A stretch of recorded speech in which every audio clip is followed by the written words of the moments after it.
เป็นเพลงลูกทุ่งบ้านนาสื่อเสียงบ่ดังก้องฟ้าขอให้การดาฟังก่อน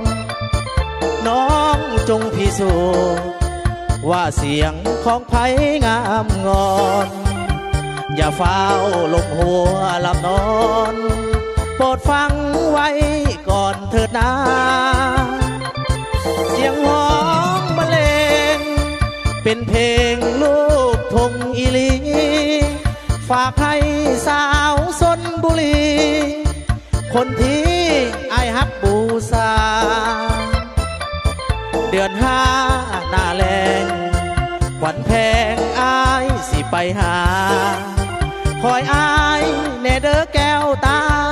อายสิไปหาเดือนห้าสงกรานต์สาวเมืองชลบุรีที่อายใฝ่ฝันทุกคืนทุกวันใจอายนั้นยังหาบ่ลืมน้องบอกว่าครั้งนั้นยังจำทุกคืนบ่ลืมบ่ลืมบ่ลืมดอกสาวเมืองชลอายขออำลาแก้วตาน้องจงสุขี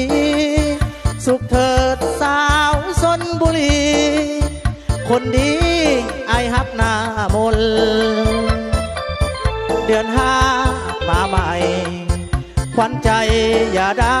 กังวลให้รออยู่ที่เมืองชล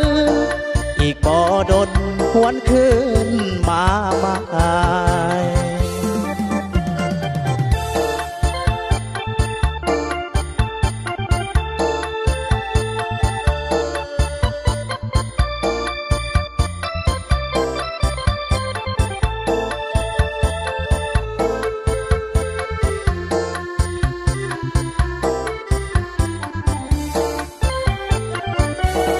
สาวเมืองชลบุรีที่อายใฝ่ฝันทุกคืนทุกวันใจอายนั้นยังหาบ่ลืมน้องบอกว่าหาครั้งนั้นยังจำทุกคืนบ่ลืมบ่ลืมบ่ลืมดอกสาวเมืองชลอายขออำลาแก้วตาน้องจงสุขีสุขเถิดสาวชลบุรีคนดีอายฮักหน้ามนเดือนห้ามาใหม่ขวัญใจอย่าได้กังวลให้รออยู่ที่เมืองชลอีกบ่ดนหวนคืนมาใหม่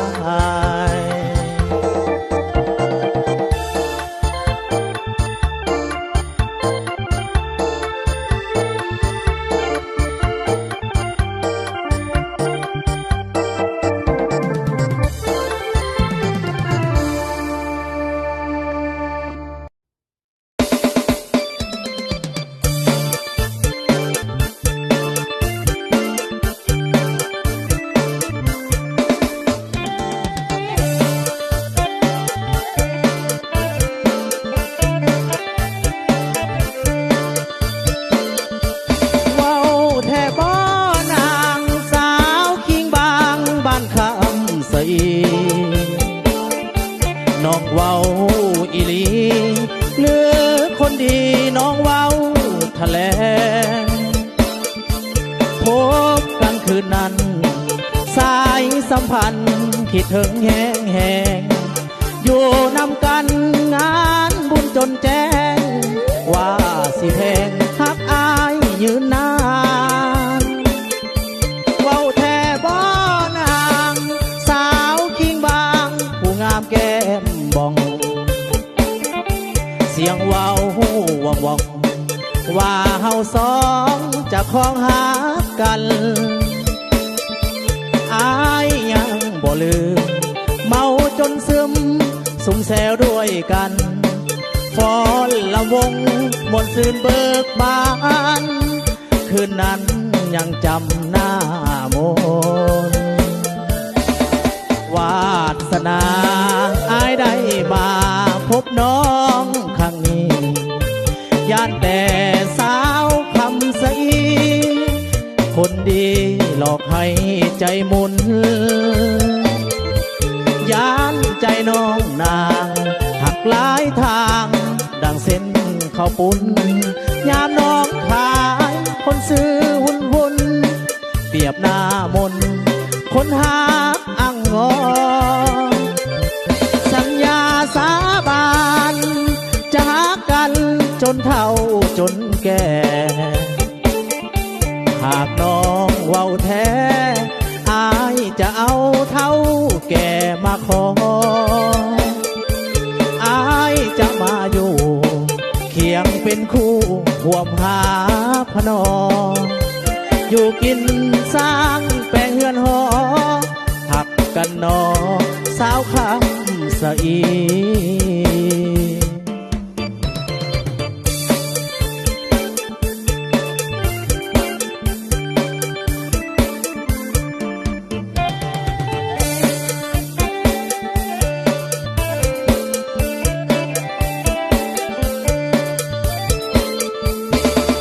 วาสนาอายได้มาพบน้องครั้งนี้ย่านแต่สาวคำใสคนดีหลอกให้ใจมุนย่านใจน้องนางหักหลายทางดังเส้นข้าวปุ้นยามน้องขายคนซื้อวุ่นเปรียบหน้ามนคนหาอังงอสัญญาสาบานจะรักกันจนเฒ่าจนแก่หากน้องเว้าแท้อายจะเอาเท่าแก่มาขออายจะมาอยู่เคียงเป็นคู่ห่วมหาพนออยู่กินสร้างแปลงเฮือนหอหักกันนอสาวคำสะอี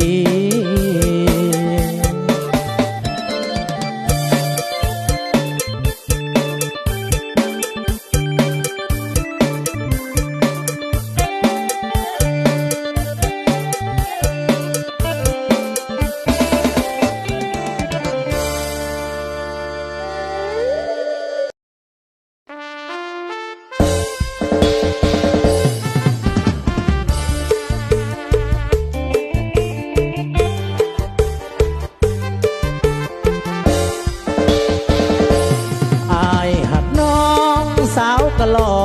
งคนสาเมื่อได้มาพ่อนา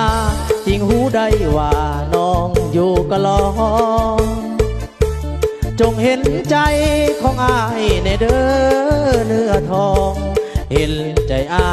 ยเถิดน้องสาวกะลองคนงามอายหักน้องสาวกะลองคนเก่งจึงแต่งเป็นเพลงบรรเลงห้องกล่อมออกมาแต่อายนับใจย่านสาวก็ร้องบ่ว่าหูบ่ว่าอายจึงแต่งเพลงมาเพื่อพันอาสาอ่อนวอนหักกับน้องจนหัวทองใหญ่จงอีต้นงานแน่นวลน้องบางอ่อนสิยกขันมาสู่ขอเนื้อทองอยากมาห่วงหอมกับนวลน้องขวัญใจอายหักน้องสาวกะลองคนแลใจของอายเลยแต่มานอนแอกแลปวดใจย่านพ่อแม่น้องเพิ่นติว่าอายอยากให้ทั้งที่หากสุดใจย่านน้องสาวไว้เปลี่ยนแปลง